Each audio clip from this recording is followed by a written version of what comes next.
Not only is RFK Jr. not qualified to be the head of the Department of Health and Human Services, he poses a direct threat to the lives of Americans.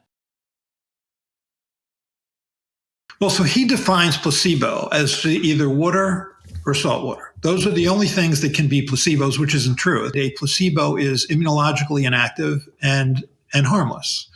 So, for example, a trial typically will include, say, a vaccine that contains various buffers or stabilizing agents, and then the placebo is that except no vaccine virus, for example. So just the buffering and stabilizing agents, which are immunologically inert and harmless, and that's reasonably a placebo.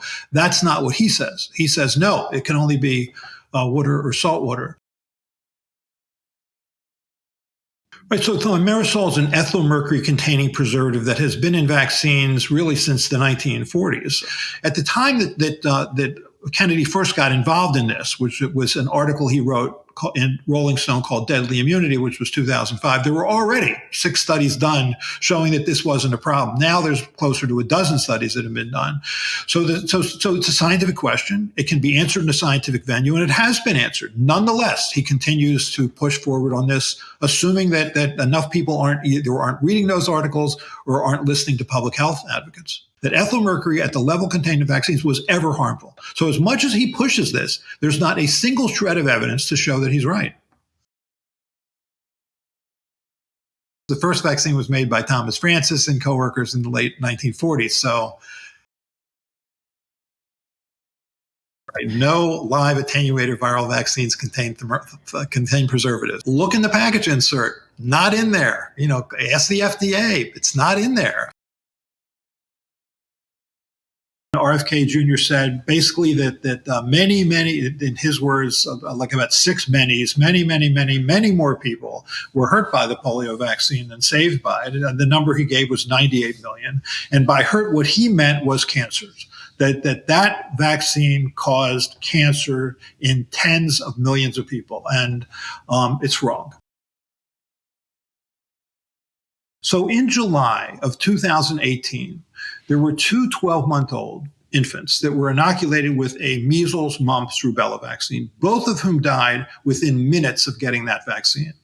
And RFK Jr. and his organization, Children's Health Defense, was all over that story. They had this on Facebook pages. They just trumpeted the notion that measles-containing vaccine was killing children in Samoa. Scientists and clinicians immediately weighed in and said, this was the diluent, because when the Samoan vaccine comes as a powder, then you reconstitute it with a diluent made from water, and then you inject it. So what it ended up being was that the 2 nurses actually, instead of using water as a diluent, used a lethal dose of a muscle relaxant, and they knew it. But in any case, very quickly, it was known that this was a diluent problem and had nothing to do with the vaccine. Nonetheless, knowing that, Robert F. Kennedy Jr. continued to beat the drum that the measles vaccine was killing children in Samoa. So this was July 2018.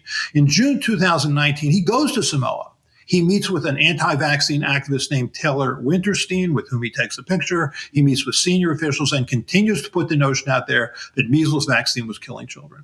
As a consequence, the vaccine rates dropped from the 70% range to 30% range. And between September and December of 2019, there was a massive outbreak of measles in Samoa. There were 5,700 reported cases and 83 deaths. Almost all of those deaths occurred in young children. So the 2 deaths that were initially caused by a nursing error became 83 deaths in many ways because of RFK Jr.'s advocacy that vaccine had actually been the problem when it was the diluent that was the problem. During that outbreak, between September and December, RFK Jr. wrote a letter to the Samoan prime minister and said that he thought that this outbreak may well be due to just a defective measles vaccine virus, and that it was that defective measles vaccine virus that was causing the outbreak when obviously it was just wild-type measles. So no one was paying attention to him anymore at this point. Thousands of people were being vaccinated, tens of thousands were being vaccinated, and for that reason, the Samoan measles outbreak ended. And when it ended, RFK Jr. said it didn't end because of the